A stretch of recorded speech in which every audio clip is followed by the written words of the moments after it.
is a community of Turkish Muslim girls living in Germany who are still worried about honor killings, who are still worried about getting cast as an outcast by their family members if they live a normal life. Yeah, well, what you would consider normal, but what some of their family would call the life of a whore. Right. So, you know, there was this really interesting German publication that wrote about the problem that they're having with Muslim girls and how a lot of them, in fact, half of all suicides, Muslim girls in Germany have twice the suicide rate of any other girl. Right. In the country. Right. So, you know, they're having a huge problem with it because they're also having late-term abortions. A lot of them don't get sex ed, so they don't know how to protect themselves from sexually transmitted diseases or unwanted pregnancies. They try to hide their pregnancy, or they try to get abortions in illegal ways, in unsafe ways. So Germany's trying to find ways to handle this. And of course, they've come up with support groups and things like that to, you know, educate these women and help them. What I also found really interesting is a lot of these Muslim girls have relationships that they have to hide from their families, right? And they're so worried about losing their virginity and being outcast as a whore that what they do is they have anal sex and they get injured in that way. Hold on. Okay, hold on. So wait a minute. So let's understand. Now, we've used the word whore twice, right? It's in the article, okay? Mm-hmm. We're taking that is literally what they're getting called if they ever have sex before marriage, right?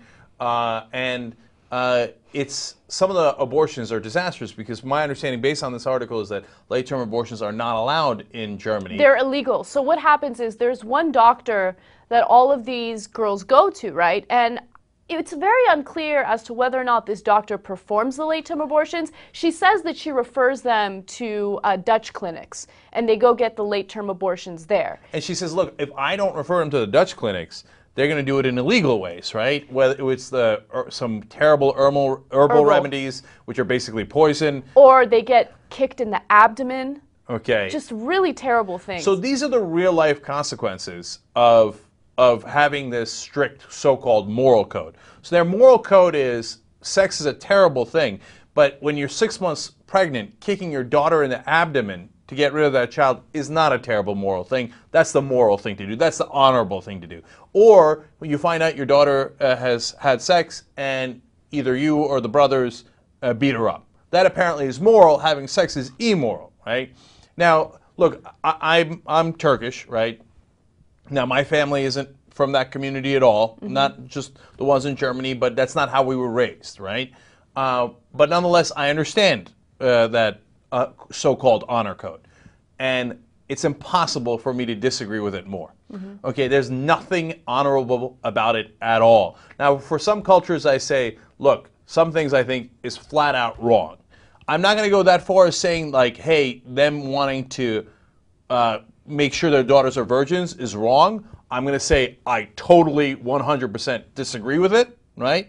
But when they go into the beating of the women or you know, trying to get the abortions in illegal ways, that is wrong, right? Mm-hmm. I mean, if you're trying to protect your daughter, it doesn't make any sense to beat the crap out of her. That makes, and in reality, of course, you're not trying to protect your daughter. You're trying to protect your foolish pride and honor. You're trying to protect your family's name, the pride, the honor. That's what it's really about, you know, and that comes at a huge cost, and the cost is your daughter's safety and your daughter's happiness. They don't even care about the happiness. Maybe they care about the safety a little bit, but when you really look at the numbers, they have twice the suicide rate. They're likely to engage in anal sex because they're afraid to have regular sex. All right, now you brought it up twice, so you're going to make me talk about it, okay? It's your fault. Okay. All right, you get this. The more religious they are, the more honorable they are, the more they have anal sex.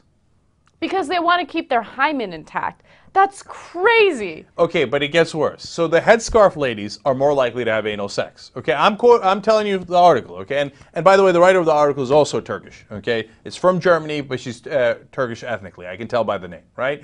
Headscarf ladies, and then they have no place to do it. They can't bring the guy back home, so they're doing it in public bathrooms. So the honorable thing to do is to get anal sex in a public bathroom because you don't want to break your hymen.